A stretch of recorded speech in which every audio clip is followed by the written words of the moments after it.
माँ जोगमाया देवी शक्ति YouTube channel को आपण मान स्वागत।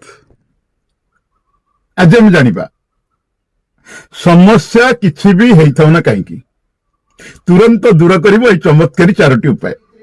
तो फ्रेंड्स ए बाबदरे कहबा पूर्व म आपण मान को एट कहि रखुछि जदि आपण ए पर्यंत हम चैनल को सब्सक्राइब करना तले थिबा घंटी ऑप्शन बटन ऊपर क्लिक कर दंतु तापर नोटिफिकेशन जाय सेठी मध्ये घंटी ऑप्शन क्लिक कर दंतु ऑल बटन ऊपर क्लिक कर दंतु आ हम चैनल को सब्सक्राइब कर दंतु एवं तत्संगे संगे जब वीडियो भल लगुता है लाइक करंतु कमेंट करंतु शेयर करंतु आज्ञा हाँ शेयर तो निश्चित करंतु कारण आपनकर गोटे शेयर होते अन्य काहर जीवन उपकार आनि दो तेणु शेयर करने को जमा ही भूलिबेनी।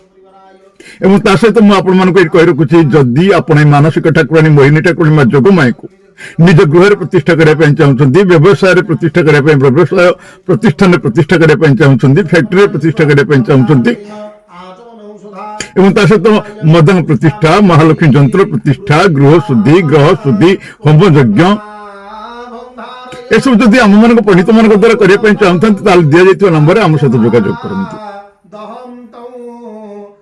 ओडिशा समेत भारत अनेक प्रांत माँ जोगमाया को प्रतिष्ठा कर अनेक भक्त अनेक चमत्कार फल पाई सारी आपण माँ को करंतु प्रतिष्ठा आ देखंतु चमत्कार एवं ता सहित आपनकर जदि कौन समस्या थाए समस्यार समाधान चाहते एवं ता सहित आपन जदि किछि महाशक्तिशाली ताबीज जदि आपनकर कौन कार्य होनी से महाशक्तिशाली ताबीज आवश्यकता थाए ताहले मध्ये आपण आम सहित जोगाजोग करि परिबे।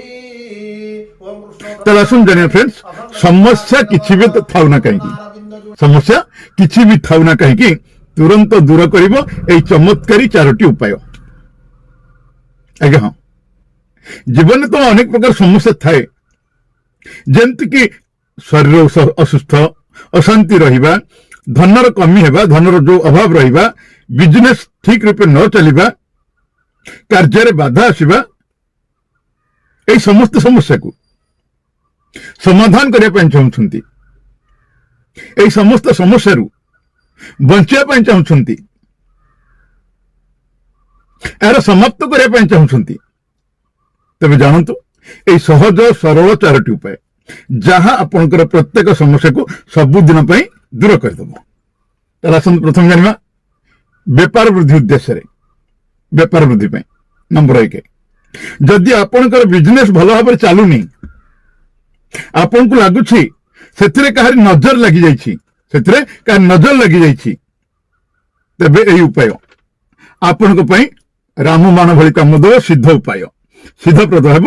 एथिपय आसंतु आमे कोन करिबा एथिपय आपन को अमावास्या किंबा शनिवार दिन सकाळु एक लेंबू आनिबे एवं तार 4 टुकड़ा करदेबे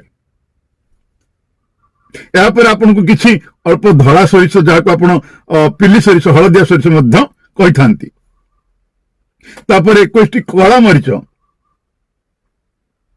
गोल मरिच जो एवं 7टी लवंग 7टी लवंग आनी व्यापार करुवा स्थान उपर ताकू कोठी भी लुचेक रखि दियंतु।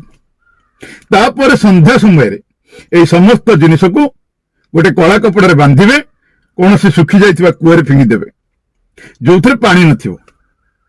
प्रत्येक मास रे एई उपाय को जदि आपण करिवे ताला आपण को बिजनेस रे कहारी नजर लगिबनी एवं व्यापार रे कोनोसी बाधा पहुंचबनी एवं आपनकर व्यापार निश्चित भाव में बढ़ी जिवो।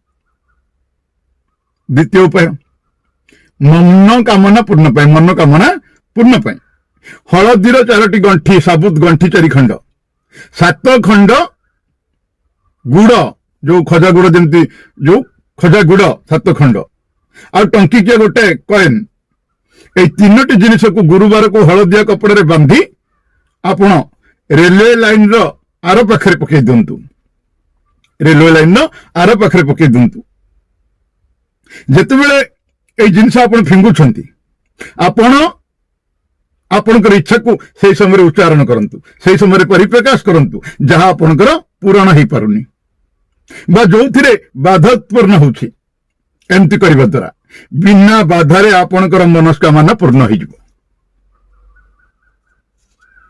3 नंबर उपाय कौन ना जरूरी कार्य जीवा समय करंतु हे उपाय घर कौन कार्य जदि आपण बाहरुछंती घर कौन कार्य जदि आपण बाहरुछंती से जीवा समय विपरीत दिग को जो दिग को जीवे तार विपरीत दिग को ଚାରିପାଦ ଯିବେ, ଆଗକୁ ଚାରିପାଦ ଯିବେ, ଏହାପରେ କାର୍ଯ୍ୟକ୍ଷେତ୍ରକୁ ଚାଲି ଯାଆନ୍ତୁ। ଦେଖିବେ ଏମିତି କରିବା ଦ୍ୱାରା ଆପଣଙ୍କ କାମ ନିଶ୍ଚୟ ହେବ। ଚତୁର୍ଥ ଉପାୟ, ଘର ସୁଖ ଶାନ୍ତି ପାଇଁ କିଛି ସହଜ ଏବଂ ସରଳ ଉପାୟ। ପରିବାରରେ ଆପଣ ସୁଖ ଶାନ୍ତି ଚାହୁଁଛନ୍ତି, ସମୃଦ୍ଧି ଚାହୁଁଛନ୍ତି, ତାହେଲେ କଣ କରିବେ? ପ୍ରତିଦିନ ପ୍ରଥମ ରୋଟିକୁ 4 ଭାଗ ତାକୁ ବିଭକ୍ତ କରିଦେବେ, 4 ଭାଗ କରିଦେବେ।